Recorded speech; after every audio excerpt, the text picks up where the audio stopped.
Good morning, spiritual companions. Today we are reading God, the Substance of All Form by Joel S. Goldsmith. Chapter 12.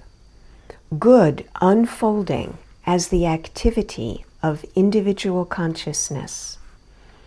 Let us begin to tie in the threads, these threads of consciousness, in order to form a strong cord of realization and understanding, and bring this down to practical application. In other words, have the Word become flesh. Our effort, our desire, our prayer is to understand God. That means to understand infinity, eternality, and immortality. Since God is the subject of our work, of our understanding, and of our revelation, then infinity, immortality, and eternality must be the nature of its effect in our experience. It may not be that today or tomorrow or next week, or even next year, we shall demonstrate the fullness of God, the allness of God. But God is all. God is infinite, omnipotent, omnipresent, omniscient. And in the degree of our awareness of that, we will bring forth those qualities and quantities of allness. Just because we have not completed our demonstration of the ascension does not mean that we have not caught the vision of God.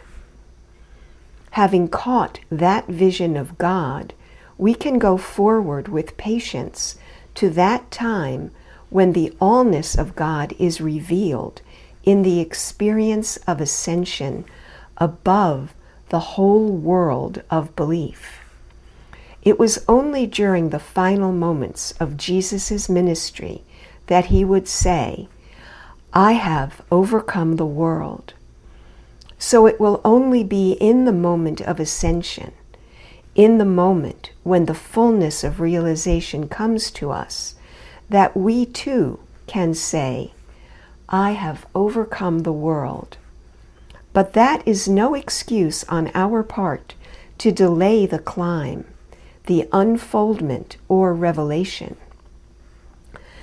There is no excuse for us to wait until the day of retirement when we shall have more time, or until the day of death when we shall have still more time. Our day begins now, and if that day is followed, each succeeding day, with a continued unfoldment of consciousness, there will be no such thing as a day of death. There will be a continuous experience of unfolding good. All of you who have caught this vision of God as consciousness, and of consciousness as embodying all good, of consciousness governing and controlling individual experience, of consciousness being the substance, the law, and the form of individual being, and of all creation, can begin to lift up your own consciousness to discern spiritually the things of God. The activity of truth in consciousness unfolds as your good. At this point, you are to go one step higher. Catch this vision. The good of God, the good which is the activity of God, the good which is the unfoldment and revelation and experience of God, is the activity of your individual consciousness. All the good that unfolds in your world, all of the good wherever it is being experienced, wherever it is being revealed or understood, all of the good that ever takes place anywhere at any time is the activity of your individual consciousness. There is no far-off God. God is closer than breathing and nearer than hands and feet. Why? Because God is the consciousness of the individual. Under whatever circumstances there seems to be a need for the omnipresence of God, realize that it is the omnipresence of your individual consciousness that is the God of your universe. When Eddie Rickenbacker was marooned on a raft in the Pacific Ocean, it was not the consciousness of his teacher or the consciousness of his practitioner that availed him anything. It was the consciousness of his individual being, which was omnipresent where he was, that made it possible for him to reach up and take the bird that came to be eaten, that made it possible for him to pick up fish from the bottom of his boat, fish that had jumped into the boat from the water, that made it possible for him to bring forth rain out of cloudless skies. It was the activity of his own consciousness appearing as food and as rain. It was the activity of his own consciousness which ultimately appeared as safety and security.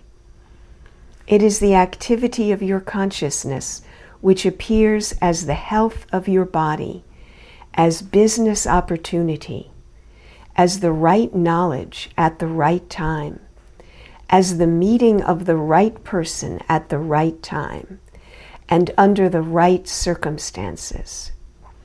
It is the activity of your own consciousness appearing as your experience. I and my Father are one. God is my individual consciousness and is the activity of my individual consciousness, which appears to me as home, business, or money, or as talent, genius, or ability. It is all the activity of my own consciousness. That which has separated me from my good is the belief that there was something far off, a power, a God, out there, or that it was something that I was trying to reach and could not. In fact, you never will reach it until you come into the realization that the kingdom of God is within you, and that that is the only place to turn for anything within, to your own consciousness. It does not make any difference what your need may be. It would not make any difference how small or how large it was. It could be anything from a needle to an anchor. There is no limit to the demonstration of your consciousness. You alone put a limit on its activity. Consciousness is infinite in scope. If you go down to the sea with a small glass, you can come away with only a small glassful of ocean. But if you go down to the sea with buckets, you can come away with buckets full of ocean. The ocean itself is large enough to give you any amount of whatever you need. So it is with consciousness. With God appearing as our individual consciousness, we can go to that consciousness for a little bit, or we can go to it for a great deal, since consciousness, even individual consciousness, yours and mine, is infinite in its scope. From now on, give not only much thought to this, but practice it so that when a need of any name or nature arises, you will immediately turn within to your own consciousness in a state of receptivity with that listening ear, and let your consciousness unfold, disclose, and reveal whatever is necessary in your experience. Let us not forget, however, in all this seeking, what that light is which we are talking about. Let us not get back into allegorical or metaphorical language. We have taken the veil off the subject. What is God? And we have revealed God as individual consciousness. Never again think of Him as something afar off, something that has to be prayed to or pleased in any way. Think of God rather as the real substance of your being, the very center of your being, into which you can reach in silence and bring forth a whole world of harmony, peace, and health. The activity of individual consciousness appears as demonstration in whatever form of good may seem necessary and wise at the moment. Remember, however, that consciousness is not your thinking mind. Consciousness has nothing to do with the thoughts you think. Consciousness has nothing to do with your individual mental or physical effort. When I speak of consciousness, I am not referring to mentality, to the thinking or reasoning mind, which is only a vehicle, but I am referring to that which is really the substance or reality of the human mind. When you turn within to this infinite consciousness of your being, turn within in the sense of listening, of receptivity, of waiting for it to reveal itself. You are not to say things to it. You do not have to ask it for what you want. You do not have to tell it what you need. If you know what you need, it knows it too.